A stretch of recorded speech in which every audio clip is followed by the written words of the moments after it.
할렐루야. 오늘 이 수요일 밤에도 하나님이 저와 여러분들을 많이 사랑하십니다. 그 사랑 앞에 우리가 아멘으로 또 그 은혜 앞에 합당한 모습으로 나아가기를 간절히 축복합니다. 한 책에서 재밌는 이야기를 읽은 적이 있습니다. 두 천사가 여행을 떠났다고 합니다. 어느 부잣집에서 하룻밤을 보내게 되었는데 이 부자는 교만하고 악독한 사람이었습니다. 저택에 있는 수많은 객실 대신에 지하실에 냄새나는 창고를 내어주었다고 합니다. 딱딱한 바닥에 누워서 잠자리에 들 무렵 두 천사 중 늙은 천사가 벽에 금이 나고 큰 구멍이 생긴 것을 발견했습니다. 그리고는 자신의 능력을 사용해 구멍을 메꾸어 주었습니다. 함께 있었던 젊은 천사가 의아해하면서 말했습니다. 우리에게 이렇게 냉대하는데 선의를 베풀 필요가 있습니까? 늙은 천사가 이렇게 말했습니다. 눈에 보이는 게 다가 아니라네. 다음 날이 되었습니다. 두 천사는 먼 길을 떠나다가 이번에는 아주 가난한 농부가 살고 있는 집에 머물게 되었습니다. 가난한 농부와 아내는 교만한 부자와는 달리 두 천사를 지극정성으로 대접했습니다. 가장 따뜻한 방을 내어주고 자신들은 오히려 쪽방에서 잤습니다. 그런데 다음 날 아침 농부 내외가 눈물을 흘리고 있는 겁니다. 그 이유는 우유를 짜서 생계를 유지할 수 있었던 하나밖에 없는 암소가 죽었기 때문이었습니다. 이 광경을 본 혈기 있는 젊은 천사가 화가 났습니다. 그리고 늙은 천사에게 따지기 시작했습니다. 교만한 부자는 도와줬으면서 왜 가난하면서 착한 이 농부는 도와주지 않는 겁니까? 불공평하지 않습니까? 그러자 늙은 천사가 대답했습니다. 우리가 어제 부잣집 저택 지하 창고에서 잘 때 벽 속 안에 금덩이가 있는 것을 발견했다네. 나는 벽에 난 구멍을 일부러 막아서 그가 금을 못 찾게 한 것일세. 그리고 어젯밤에는 우리가 농부의 따뜻한 방에서 자고 있을 때 죽음의 사자가 그의 아내를 데리고 가려고 왔었다네. 그래서 그 아내를 구해주고 대신 암소를 데려가게끔 했다네. 눈에 보이는 게 다가 아니라네. 누군가 지어낸 이야기지만 저는 분명히 우리의 신앙생활 가운데 의미하는 바가 있다고 생각합니다. 우리의 인생이요, 정말 보이는 게 다가 아닙니다. 축복처럼 보이는 상황이요, 저주일 때가 있습니다. 저주처럼 보이는 상황이요, 축복일 때가 있습니다. 그러니 우리는 믿는 자들답게 눈에 보이는 대로 판단하고 눈에 보이는 대로 생각하면 안 됩니다. 믿음의 눈을 들어 하나님의 시선으로 그 상황과 문제를 바라봐야 합니다. 그렇다면 어떻게 우리에게 믿음의 눈이 열릴까요? 딱 하나입니다. 하나님의 말씀을 들을 때 믿음의 눈이 열립니다. 하나님 말씀 안에 충만히 거할 때 우리의 믿음의 눈이 열리게 되어 있습니다. 교회를 열심히 다니면서 공부를 굉장히 잘했던 한 학생이 있었습니다. 이 학생의 부모님도 열심히 기도하는 분들이셨습니다. 그런데 이 학생이 고등학교 3학년이 돼서 문제가 생겼어요. 소수 상위권 학생들끼리 모여서 쪽집게 과외를 받는데 그 시간이 예배 시간과 딱 겹친 거예요. 학생과 학생의 부모님은 서울대학교에 입학하는 것을 목표로 삼았었습니다. 그래서 결정한 것이 부모님은 자식을 위해 더 열심히, 지금보다 더 열심히 기도하고 아이는 예배를 포기하고 집에서 남는 시간에 유튜브로 예배를 드리도록 타협안을 만들었습니다. 마침내 목표하던 서울대학교에 붙었습니다. 그리고 세상에서 계속 승승장구했습니다. 이 서울대에 합격한 아들이 결국 어떻게 됐을까요? 몇 년도 안 돼서 교회를 점차 멀리하게 되었고 결국 사회인이 되어 교회를 비방하는 자가 되었습니다. 이 아이의 부모님은요, 아이가 고3일 때 단 한 번도 새벽 예배를 쉰 적이 없습니다. 명문대 합격을 위해서 기도했습니다. 그 기도대로 하나님이 응답하셔서 서울대를 갔습니다. 그러나 이 학생은 하나님과 멀어졌고 교회를 비방하는 비방자가 되었습니다. 사랑하는 여러분, 이 학생이 명문대를 붙은 것이 제대로 된 기도의 응답일까요? 아니면 떼부리는 기도의 응답일까요? 정말 축복받은 게 맞을까요? 우리는 지난주에 이스라엘 백성들이 하나님의 말씀을 전하는 사무엘 선지자를 버리고 세상의 왕을 구하는 떼부리는 기도를 했던 것을 살펴봤습니다. 오늘 본문을 통해서는 이스라엘의 떼부리는 기도, 어리광 피우는 이 모습에 하나님께서 어떻게 응답하시는지 살펴보려고 해요. 간절히 소망하기는 오늘 말씀을 통해 우리가 지금도 구하는 세상의 왕, 자녀라는 왕, 성공이라는 왕, 남들 보기에 윤택한 삶을 살고자 하는 그 삶을 멈추기를 소망합니다. 그리고 이제는 어린아이와 같은 신앙생활에서 벗어나 성숙한 모습으로 우리 하나님께 나아가는 저와 여러분들이 되기를 간절히 축복합니다. 오늘 본문의 첫 번째 메시지는 다음과 같습니다. 떼부리는 기도에 대한 하나님의 응답, 첫 번째는 분노로 응답하십니다. 이스라엘 사람들이요, 법궤가 돌아오고 좀 살만해지자 사무엘 선지자는 물러가라 라고 외친 거예요. 그리고 우리에게 스펙 좋고 능력 좋은 왕을 달래며 떼를 쓰기 시작했습니다. 하나님께서 이 모습을 지켜보시고 이스라엘이 사무엘 선지자를 물러가라고 한 게 아니라 하나님 당신을 물러가라고 한 것임을 정확히 아셨습니다. 그래서 이렇게 말씀하시죠. 사무엘상 8장 7절 말씀입니다. 우리 지난주 살펴봤던 말씀 한 목소리로 한번 읽어보겠습니다. 시작.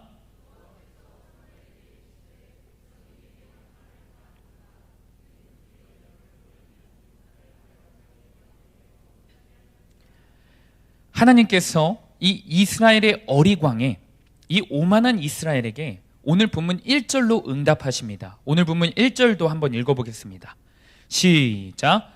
베냐민 지파에 유력한 사람이 있으니 그는 아비엘의 아들이요 스롤의 손자요 베고랏의 증손이요 아비아의 현손이며 베냐민 사람이더라. 떼부리는 기도의 응답은요, 사울이었습니다. 하나님께서 그들의 응답에 사울을 왕으로 보내주십니다.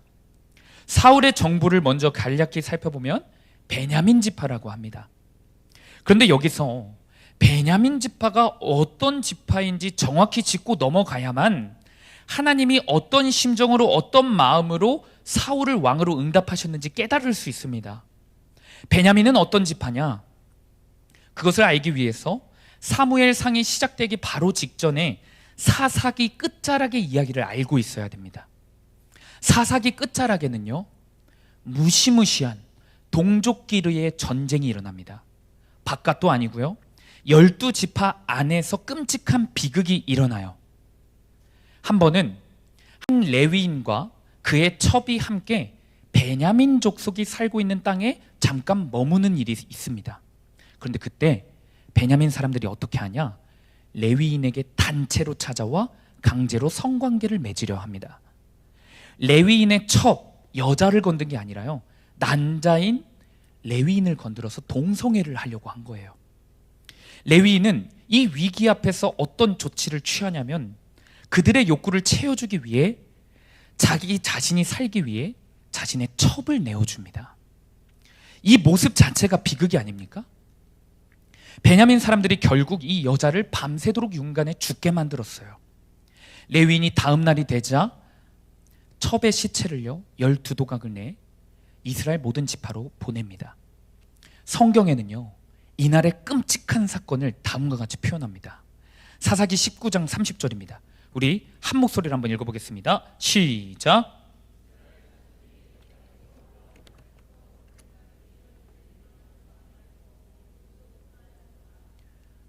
그야말로요, 오늘 본문을 포함한 사사시대는요 이미 하나님의 법도는 무너졌습니다.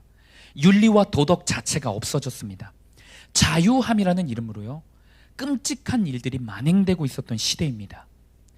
가장 거룩하게 가정을 준수해야 할 레위인에게 첩이 있는 것, 하나님의 백성들이 동성애를 하는 것, 나그네를 보호해 주기는커녕 성적 욕구를 푸는 수단으로 삼는 것, 그것들이 당연해진 시대였습니다. 마지막 시대인 오늘날과 굉장히 비슷합니다. 이 비참한 사건을 전해들은 이스라엘 지파가요 다 같이 연합합니다.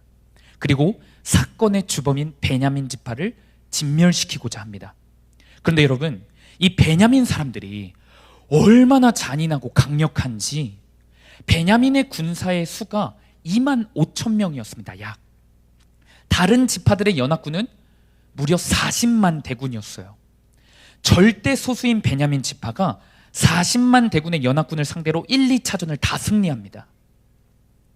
베냐민이 회개한 게 아니라 목숨 걸고 싸운 거예요. 창세기에서 이미 이 베냐민 지파에 대해서 이렇게 설명하고 있어요. 창세기 49장 27절입니다. 제가 읽어드리겠습니다. 베냐민은 물어뜯는 일이라. 아침에는 빼앗은 것을 먹고 저녁에는 움킨 것을 나누리로다. 베냐민은 물어뜯는 일이라고 합니다. 폭력성이 있는 전투적인 족속이라는 거예요. 베냐민 한 지파에게 완패한 연합군들이 수치스러웠습니다. 그들은 심지어 나름의 정의감을 갖고 싸웠기 때문입니다. 연합군들은 자신들의 부끄러움과 수치를 하나님 앞으로 가 기도합니다. 그리고 하나님의 약속을 믿고 다시 힘을 얻어 마침내 세 번째 전투 때 대승을 합니다. 그래서 결국 이 전투로 인해 베냐민 지파 사람이 몇 명이 남는 줄 아십니까? 고작 600명이 남습니다. 600명. 제가 쉬운 성경으로 사사기 20장 47절에서 48절을 읽어드리겠습니다.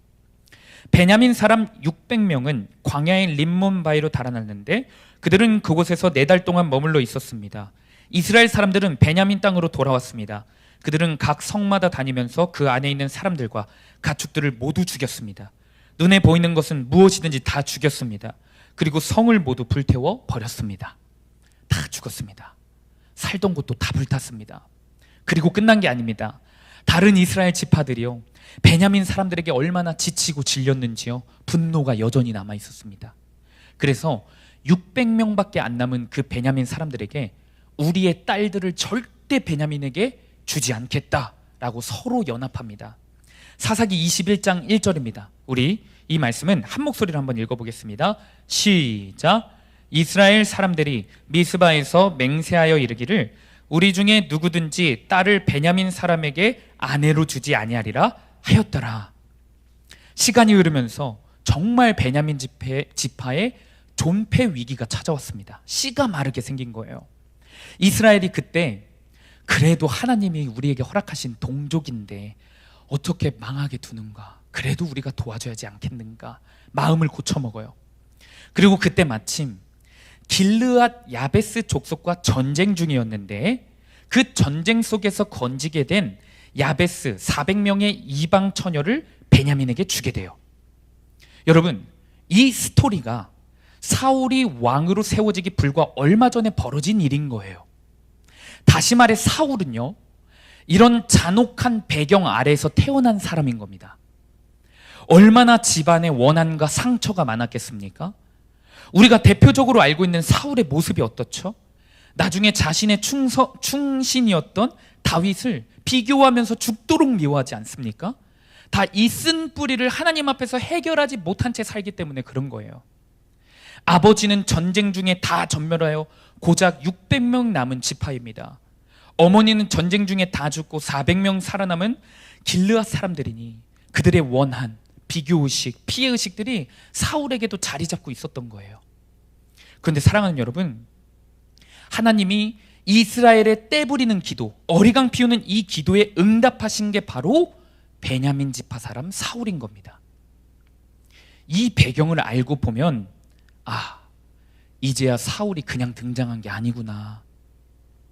하나님이 이스라엘 백성에게 너네 나 버렸어? 옳지, 잘했어. 내가 사울이라는 대단한 왕 줄게 라고 그냥 주신 게 아니라는 것을 깨닫습니다. 사울은 떼부리는 이스라엘을 향한 하나님의 분노하심의 응답인 겁니다. 자신들이 스펙 좋은 왕을 요구했습니다. 그러나 나름대로 권력과 힘이 있는 자기 자신들의 지파에서 왕이 나오는 게 아니라 가장 싫어하고 멸시하고 무시하는 베냐민 지파가 왕으로 부름받아요. 얼마나 배가 아프겠습니까? 하나님께 다시 원망을 했을지 모르겠습니다. 그러니 처음에 사울이 세워지려고 할 때 다들 사울을 반대하고 무시하지 않습니까? 그렇다면 여러분, 왕으로 선택받은 사울은 어떤 모습일까요? 사무엘이 사울을 찾아가 왕으로 선택되는 것을 처음으로 말할 때 사울이 이렇게 고백합니다. 우리 오늘 본문 다음 구절인데 사무엘상 9장 21절 우리 한 목소리로 한번 읽어보겠습니다. 시작.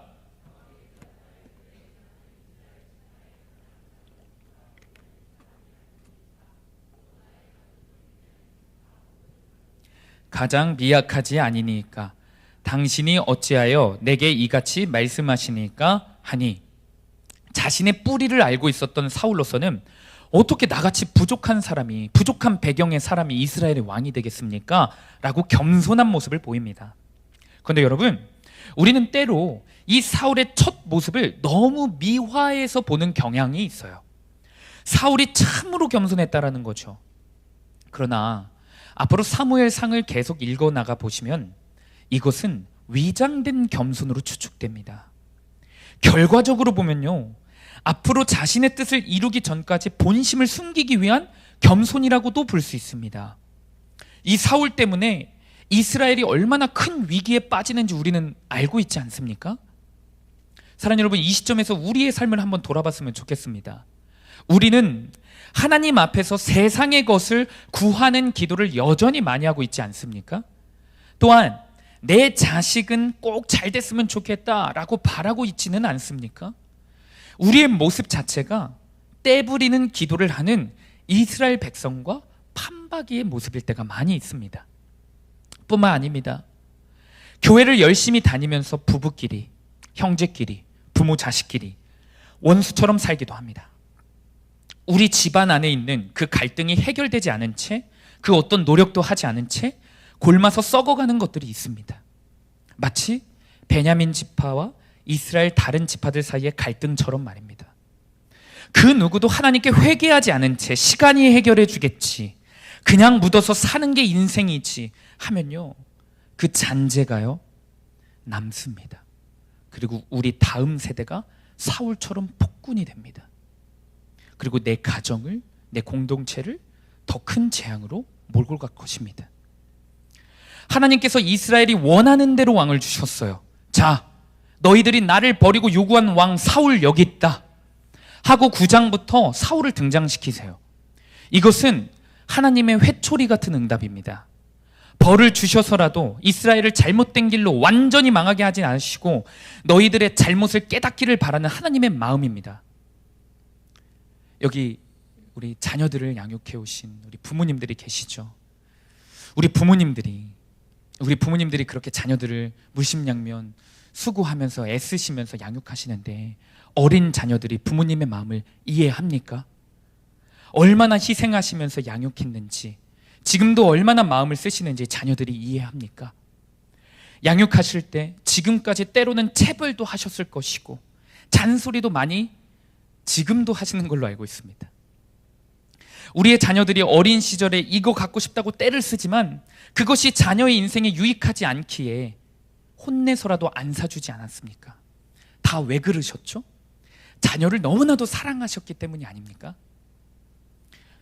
때로는 자녀들이 우리의 마음을 이해하지 못해서 답답하고 슬프기도 하실 겁니다. 그런데 여러분, 정작 우리 부모 되신 성도님들은 우리의 참된 아버지이신 하나님의 마음을 헤아리지 못하고 이해하지 못하고 여전히 혹시 떼쓰고 계시지는 않습니까? 종종 우리 학생들 중에 저를 속상하게 하는 아이들이 있습니다. 말을 안 들어도 참 안 들어요. 때로는 제 자존심을 상하게 할 정도로 저를 무시할 때도 있습니다. 만만한 게 저예요. 그런데 그때마다 당장은 자존심 상하고 아이들이 말 안 듣는 게 너무나도 분노가 되는데, 제가 이 아이들의 문제를 갖고 기도의 자리로 나아가면 정확히 깨닫는 게 하나가 있어요. 다 제가 하나님 앞에서 했던 행동들입니다. 다 제가 하나님 속상하게 해드렸던 모든 것들이 다 아이들이 하는 겁니다. 그러니 저는 하나님 앞에서 오늘도 제가 가장 큰 죄인입니다 라고 고백할 수밖에 없습니다. 저는 사람, 세상, 눈치는, 이런 표현 죄송하지만 더럽게 많이 봅니다. 그런데 하나님 눈치를 안 봐요. 내 자존심 지키느라 하나님 자존심을 짓밟는 게 저입니다. 그런 제가 아이들이 조금 내 말 안 듣는다고, 나를 무시한다고 마음 상해하는 게 하나님 앞에 서면 얼마나 비참한지 모릅니다. 다시 한번 여쭤봅니다. 저와 여러분에게 여전히 떼쓰는 어린아이와 같은 모습이 있지 않습니까?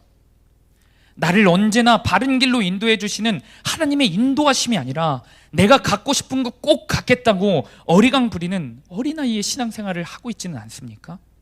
간절히 소망합니다. 어린아이의 신앙에서, 떼쓰는 신앙에서 벗어나 이제는 하나님 마음을 깨닫고 성숙한 모습으로 나아가는 저와 여러분들이 되기를 축복합니다.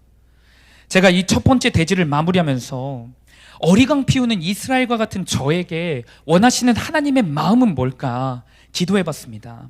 근데 제 마음속에 이 말씀이 떠오르게 되었어요. 우리 이 말씀을 함께 읽어보고 하나님이 우리에게 원하는 마음임을 믿기를 축복합니다. 디모데전서 4장 15절 말씀입니다. 우리 전심으로 이 말씀을 함께 받들어 봉독하겠습니다. 시작! 이 모든 일에 전심전력하여 너의 성숙함을 모든 사람에게 나타나게 하라. 아멘. 그리스도인의 성숙함을요, 모든 사람, 모든 공간, 모든 환경 가운데 나타나기 위해서 전심전력하여야 합니다. 성숙이 무엇입니까? 나밖에 모르는 것을 포기하는 겁니다. 나밖에 모르는 인생에서 하나님의 마음을 이제는 이해하는 겁니다. 나의 원함, 나의 필요, 나의 가치관을 내려놓고 하나님의 마음을 품는 것이 성숙입니다. 오늘 말씀을 통해 하나님의 마음을 품어서 성숙을 위해 전심전력 다하시는 저와 여러분들이 되기를 간절히 축복합니다. 적용 질문입니다. 그리스도인의 성숙함이 삶에 나타나고 있습니까? 신앙생활에 연수가 쌓이면서 하나님의 마음을 더 헤아리고 있습니까? 하나님의 마음은 안중에도 없고 여전히 자기밖에 모르는 어린아이처럼 신앙생활하고 있지는 않습니까? 두 번째, 떼부리는 기도에 대한 하나님의 응답. 원하는 대로 다 응답해 주셨습니다. 하나님께서 이스라엘의 떼부리는 기도에 분노로 응답하셨고요, 그리고 이어서 살펴볼 메시지는 그들의 원함을 대충 들어주신 게 아니라 다 들어주셨다는 겁니다. 오늘 본문 2절입니다. 오늘 본문 2절 한 목소리 읽겠습니다. 시작!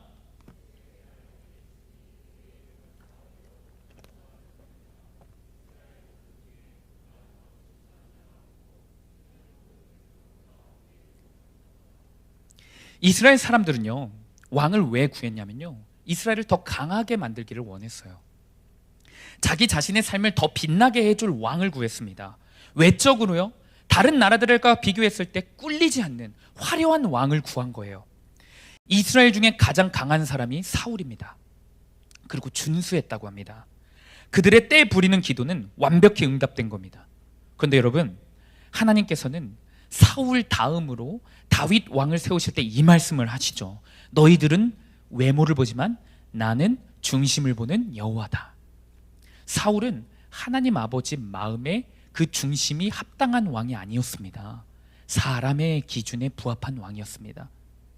그런데 여러분, 한 가지 아이러니한 것은 오늘 본문을 조금 더 살펴보면 희한한 게 사울이 외적으로만 훌륭한 게 아니라 내적으로도 훌륭해 보인다라는 거예요. 그리고 신앙심도 무엇인가 굉장히 있어 보입니다. 오늘 본문 3절에서 5절입니다. 저와 여러분들이 한 목소리를 읽겠습니다. 사울의 아버지 기스가 암나기들을 잃고 그의 아들 사울에게 이르되 너는 일어나 한 사환을 데리고 가서 암나기들을 찾으라 하매 그가 에브라임 산지와 살리사 땅으로 두루 다녀 보았으나 찾지 못하고 사알림 땅으로 두루 다녀 보았으나 그곳에는 없었고 베냐민 사람의 땅으로 두루 다녀 보았으나 찾지 못하니라. 그들이 숲 땅에 이른 때에 사울이 함께 가던 사환에게 이르되 돌아가자. 내 아버지께서 암나기 생각은 고사하고 우리를 위하여 걱정하실까 두려워하노라 하니. 사울의 아버지가요, 암나기를 찾아오라고 명령하니까 사울은 두말 않고 바로 길을 떠납니다. 사무엘상을 읽으면서 지금까지 등장한 아들들 중에요, 사무엘을 제외하고는 다 망난이었어요. 엘리의 두 아들도 망난이었고요, 심지어 사무엘의 아들들도 아버지 말을 잘 안 들어요. 그런데 사울이 아버지의 말을 잘 듣는 효자였습니다.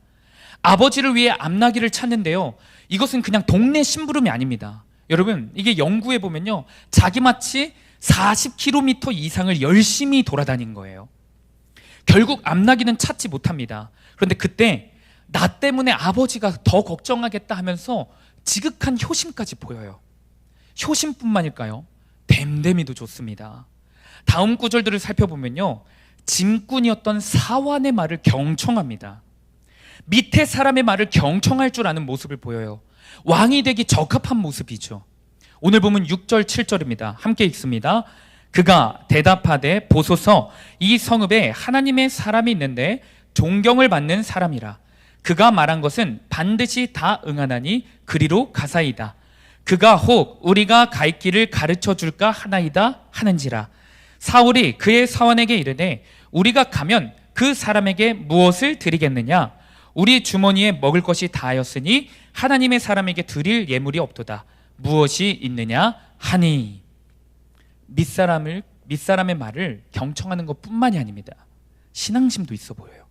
방금 우리가 읽은 그 본문에 사울의 짐꾼 노릇하는 사원이 길을 가르쳐줄 하나님의 사람에게로 가자 하니까 경청하고 그렇게 하기로 결정했습니다. 그리고는 이렇게 말해요. 하나님의 사람에게 가는데 어찌 빈손으로 갈 수 있냐 라고 합니다. 하나님의 사람을 높이 볼 줄 아는 모습을 보이는 거예요. 제가 초반에 사울은 하나님의 분노의 응답이라고 말했는데 지금은 사울의 좋은 점만 부각하고 있습니다. 여러분, 사울은요, 인간이 보기에 정말로 훌륭한 사람이에요. 참 괜찮은 사람입니다. 잘생겼고요, 키가 크고요, 전사 중에 전사였습니다. 당시 최고의 스펙입니다. 그리고 스펙만 갖춘 게 아니라요, 이 시대가 요구하는 스토리도 갖췄어요. 힘든 가정의 배경 가운데서 효심까지 뛰어나지 않습니까? 밑에 사람도 신경 쓸 줄 알고 하나님의 사람에게 경우도 갖출 줄 아는 모습이 있습니다. 참 왕이 될 상입니다. 여기까지만 보면요, 하나님의 분노의 응답이 아니라 선하심의 응답 같아 보입니다. 완벽한 응답처럼 보여요. 때를 부려도 이런 완벽한 응답을 주신다면 차라리 때 부리는 기도를 100번이라도 더 할 수 있을 것 같습니다. 그러나 여러분, 제가 설교 초반부에 한 이야기를 통해 말하지 않았습니까? 그리스도인은 눈에 보이는 대로 판단하면 안 됩니다. 눈에 보이는 게 다가 아닙니다. 그리고 하나님 말씀은요, 전후 좌우 두루 살피며 문맥적으로 봐야 합니다. 이렇게 겸손하고 잘생기고 키 크고 효심과 신앙심도 갖춘 것 같았던 사울 왕이요, 왕으로 지명되고 공식적으로 처음 한 행동이 무엇인지 아십니까?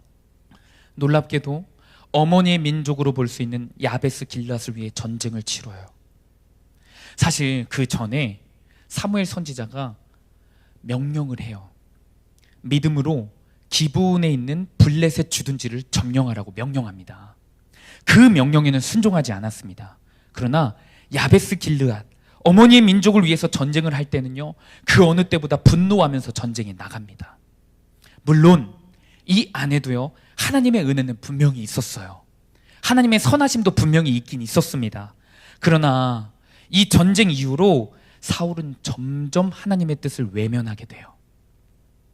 사울은 대표적으로 믿음보다 성품이 우선이었던 인물입니다. 아무리 인간적으로 매력이 있을지라도, 세상이 요구하는, 사람들이 요구하는 기준을 다 갖춘 사람일지라도요, 하나님을 향한 믿음이 없으면 결론은요, 가정을 파괴시키고 공동체를 파괴시키는 폭군이 될 뿐입니다. 생각해 보십시오. 이스라엘들이 그렇게 원했던 사울이 성공했습니까? 나라를 하나님께 원하시는 방향으로 이끌었습니까? 이스라엘 자손을 가장 오래도록 괴롭혔던 게 블레셋인데, 블레셋의 손에서 이스라엘 민족을 건진 왕입니까? 아니에요. 물론 처음에는 그런 대로 괜찮았을 수는 있습니다. 하지만 그는 점점 바닥이 드러나요. 피해의식, 비교의식, 그러다 점점 이스라엘 전체를 불안한 나라로 이끌고 갑니다. 세상의 기준으로 이스라엘 백성들을 완벽히 지켜줄 것 같았던 그 강하고 용맹한 사울이요, 결국 세상의 손에 비참한 죽음을 맞이합니다. 끝을 미리 살펴보면 블레셋의 전투에서 전사해요. 사무엘상 31장 2절에서 4절입니다. 우리 한 목소리로 읽겠습니다. 블레셋 사람들이 사울과 그의 아들들을 추격하여 사울의 아들 요나단과 아비나답과 말기수아를 죽이니라. 사울이 패전함에 활 쏘는 자가 따라잡으니 사울이 그 활 쏘는 자에게 중상을 입은지라. 그가 무기를 든 자에게 이르되 내 칼을 빼어 그것으로 나를 찌르라. 할례 받지 않은 자들이 와서 나를 찌르고 모욕할까 두려워하노라. 하나 무기를 든 자가 심히 두려워하여 감히 행하지 아니하는지라. 이에 사울이 자기의 칼을 뽑아서 그 위에 엎드러 치매. 블레셋 전투 가운데 결국에는 죽습니다. 사랑하는 여러분, 우리가 삶 가운데서 이것만 있으면 내 인생을 지켜줄 것 같았던 것들이 있습니다. 누군가는 화목한 가정, 누군가는 돈, 누군가는 스펙, 누군가는 내 자녀를 더 훌륭하게 키우는 것, 누군가는 사람들에게 받는 인정. 그리고 이것이 없을 때마다, 이것이 불안정할 때마다 우리는 우울감 느끼고 비교의식, 피해의식에 사로잡혀 살 때가 있습니다. 그러나 여러분, 이것들이 우리의 인생을 절대 지켜주지 못합니다. 이스라엘이 그렇게 원했던 완벽한 조건에 부합한 사울이 결론이 폭군이었던 것처럼 우리가 우리의 정욕대로 바라보는 것은 우리 인생의 폭군이 되어 돌아옵니다. 간절히 소망합니다. 오늘 말씀을 통해 우리가 하나님 버리고 원했던 세상의 사울 왕 다시 버리기를 소망합니다. 그리고 하나님께 돌아가는 하나님의 손을 붙잡는 은혜가 있기를 간절히 축복합니다. 적용 질문입니다. 내 인생을 견고하게 지켜줄 것 같았던 나의 사울 왕은 무엇입니까? 그것이 내 인생을 지켜주는 게 아니라 더 불안하고 예민하게 만들고 있지는 않습니까? 말씀을 정리합니다. 하나님을 버리고 세상의 다른 나라들처럼 강력한 왕을 달라는 이스라엘의 떼쓰는 기도 앞에 하나님은 첫 번째로 분노함으로 응답하셨습니다. 그리고 두 번째로 그들이 원하는 대로 다 들어주셨습니다. 하나님이 무엇인가 이스라엘을 포기한 것 같아 보입니다. 가장 큰 심판이 내버려 두심이라는데 무엇인가 이스라엘을 내버려 두신 것 같습니다. 하나님은 이제 이 이스라엘을 포기하시고 더 이상 사랑하시지 않는 것일까요? 내버려 두시는 것일까요? 아닙니다. 그럼에도 불구하고 사랑하십니다. 오늘 본문 속에 발견되어지는 신실한 하나님의 사랑이 있습니다. 여전히 남아있는 하나님의 사랑이 있습니다. 그것은 바로 사무엘입니다. 폭군이 될 게 뻔했던 사울, 하나님이 다 알고 있었던 그 사울 옆에 누구를 두시냐? 사무엘을 두세요. 이 사무엘이 이스라엘을 하나님이 여전히 사랑하신다는 명백한 증거입니다. 오늘 말씀 이후에 길르앗 야베스 전쟁 이후에 계속해서 사울은 사고를 쳐요. 계속 사고를 칩니다. 그런데 그때마다 사무엘이 그 일들의 뒤처리를 다 합니다. 그리고 사무엘은 죄악투성이인 사울과 이스라엘을 위해 끝까지 이렇게 고백합니다. 사무엘상 12장 23절입니다. 우리 함께 읽어보겠습니다. 시작. 나는 너희를 위하여 기도하기를 쉬는 죄를 여호와 앞에 결단코 범하지 아니하고 선하고 의로운 길을 너희에게 가르칠 것인즉. 끈질기게 사울을 위해 이스라엘을 위해 기도하는 사무엘이 여전히 있습니다. 사랑하는 여러분, 하나님께서 우리의 인생도 이와 같습니다. 여전히 세상의 왕을 구하며 고집 피우는 저와 여러분들을 위해 하나님께서는 내 곁에 오늘도 분명히 사무엘 선지자와 같은 하나님의 사람들을 곁에 두십니다. 나를 위해 기도해주는 영적 지도자, 나의 정욕과 게으름을 꾸짖고 회개를 선포하는 하나님의 말씀이 성령님을 통해 우리 곁에 가득 울리게 됩니다. 오늘 이 밤에 믿음의 눈이 띄어지기를 간절히 소망합니다. 나에게 행복을 가져다 줄 것 같았던 사울이 아니라요, 늘 나에게 쓴소리를 해주고 잔소리를 해주고 때로는 내 가슴을 찔리게 해주는 사무엘의 축복임을 깨닫기를 소망합니다. 어쩌면 내가 직면하기 싫은 죄마저도, 쓴뿌리마저도, 상처들마저도 직면하게 하는 사무엘을 곁에 붙여주신 게 하나님이 나를 여전히 포기하지 않으시는 명백한 증거임을 깨닫기를 간절히 축복합니다. 이 시간 함께 내가 주인 삼은 모든 것 내려놓고 찬양하며 나아가겠습니다. 우리 시간 전심으로 주님께 기도합니다. 오늘 우리가 붙들고 기도할 말씀은 오늘 본문 2절 말씀입니다. 기스에게 아들이 있으니 그의 이름은 사울이요 준수한 소년이라. 이스라엘 자손 중에 그보다 더 준수한 자가 없고 키는 모든 백성보다 어깨 위만큼 더 컸더라. 내 인생을 더 견고히 더 빛나게 지켜줄 것 같았던 사울왕이 결국에 내 인생이 폭군이 되어 더 불안하게 더 예민하게 만들어감을 우리가 말씀을 통해 깨닫습니다. 주님, 그것을 알면서도 놓지 못하고 있는 것들이 여전히 너무 많습니다. 그것을 알면서도 그냥 그렇게 오기 부리면서 살아가는 순간들이 많습니다. 그런 우리를 성령님 멈춰 세워 주시옵소서. 아멘. 보이는 대로 들리는 대로 느끼는 대로 살지 않게 하여 주시옵소서. 아멘. 말씀 안에 거하여 나의 것을 내려놓게 하여 주시옵소서. 나의 기준이 다 갈아엎어지고 신분주의의 신앙인이 되게 하여 주시옵소서. 떼쓰고 어린아이의 신앙을 하나님을 근심하게 하고 분노하게 하는 그 모습을 철저히 회개하게 하여 주시옵소서. 손에 꽉 쥐고 있는 그것들 다 내려놓고 여전히 나를 향해 손 내미시는 하나님의 의로운 손을 붙들게 하여 주시옵소서. 이 시간 주님 이름 한번 부르시고 간절히 기도하며 나아갑니다. 주여,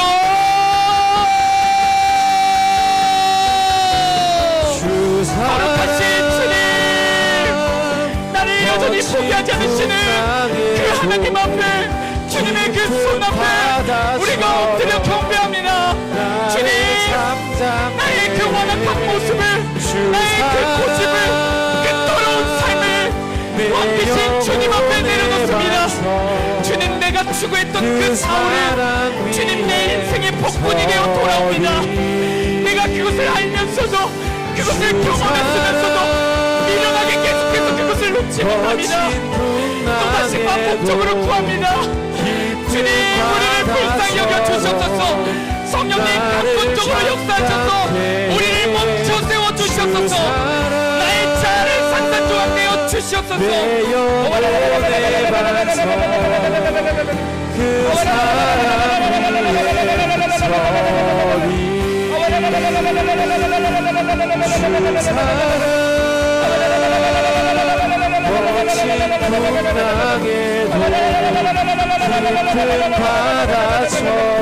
성령이 오늘 이 밤에 우리 성령님께서 원하시는 역사가 일어나게 하여 주시옵소서. 마음밭이 오토가 되게 하시고 주님 새 영으로 창조하여 주시옵소서. 주님 명백하게 주님께 간절하게 또한 정교하게 돌아올 수 있도록 성령님이 이 밤에 역사하여 주시옵소서. 강권적으로 역사하셨소서. 주님 아버지, 우리의 인생이 새롭게 되기를 소망합니다. 그 더러운 고집과 집과 그 교만과 주님 아버지 그 죄악들을 성령님 앞에 내려놓을 수 있도록 주님이 도와주시옵소서. 세상의 왕을 구하는 것이 아니라 오직 하나님을 나의 여호와이시로 오직 나의 인생의 주인으로 한 분이시로 주님 만족하는 인생이 되게 하여 주시옵소서.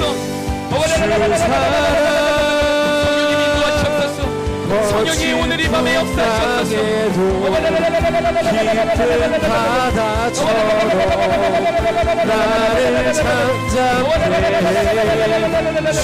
나를 이 모든 일에 전심전력하여 너희 성숙함을 모든 사람에게 나타나게 하라. 주님, 우리가 그리스도인의 성숙함을 정말로 전심으로 오기를 소망합니다.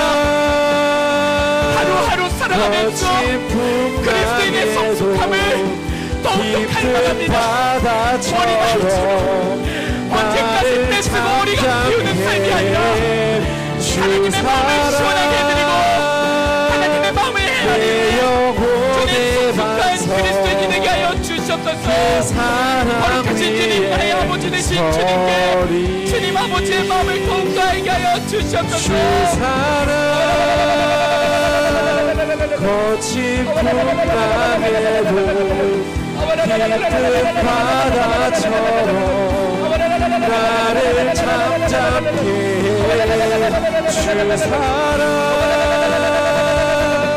내 영혼의 반석 그 사랑 위에 서리. 우리 시간 한 번 더 기도합니다. 여러분들 기도하실 때 은혜의 보좌 강단 앞으로 우리 성도님들을 초청합니다. 특별한 결단과 몸부림 위에 성령님의 역사가 더 크리라 믿습니다. 삶 가운데서 무사람들에게 말 못할 기도 제목이 있으시다면 기도 카드를 구체적으로 작성하셔서 이 강단 앞에 나와 기도하실 때 담임 목사님께서 안수기도 해주십니다.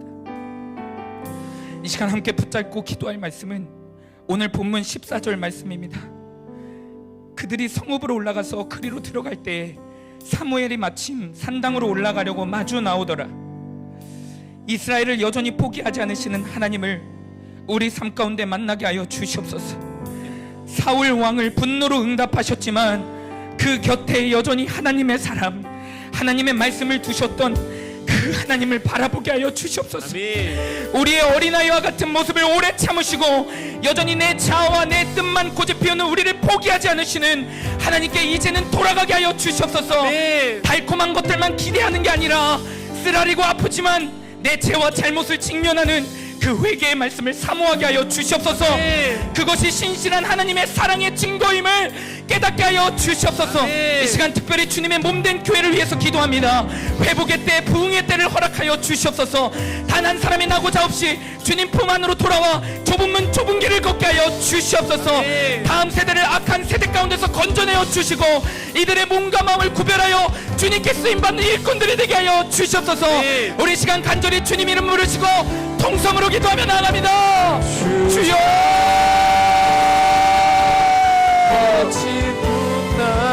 거룩하신 주님, 오늘도 나를 포기하지 않으시고 주님 내 곁에 사무엘을 보내주시니 감사합니다. 하나님의 말씀을 보내주시니 감사합니다. 회개의 말씀을 선포하시니 감사합니다. 성령의 근심을 느끼게 하시니 감사합니다. 주님, 우리를 여전히 포기하지 않으시는 증거는 상황의 변화가 아니라 주님, 나를 살리는, 나를 회개케 하는 나의 죄와 나의 상처와 나의 쓴뿌리를 들추어지는 그 은혜임을 기억하게 하여 주셨소서. 해결되지 않은 채 그냥 살지 않게 하셨소서. 회개하지 않은 채 그냥 넘어가지 않게 하셨소서. 돌이키게 하시고 싹을 잘라버리게 하셨소서. 그 사랑 위에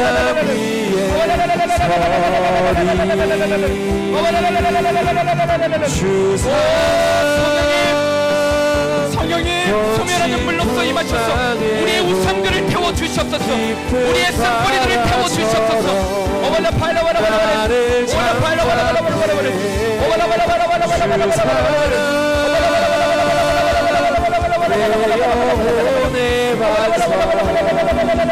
그 사랑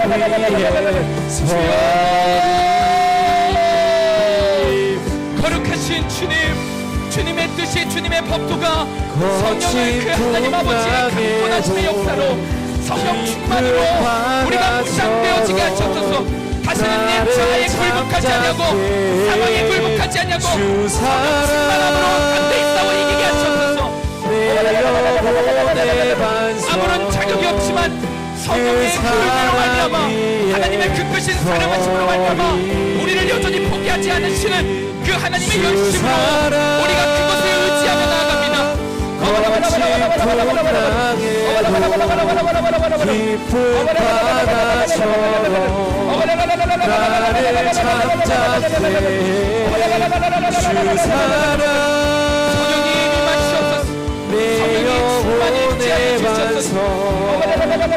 그 삶의 구석구석까지 성령님이 통치하시는 곳이 되게 하셨소서.